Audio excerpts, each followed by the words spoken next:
अष्टलक्ष्मी मम ग्रहे धनं पुरय पुरय नमः।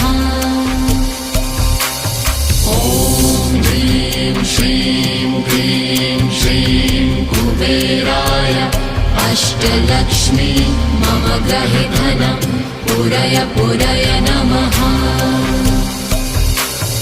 ॐ ह्रीं श्रीं क्लीं श्रीं कुबेराय अष्टलक्ष्मी मम ग्रहे धनं पुरय पुरय नमः।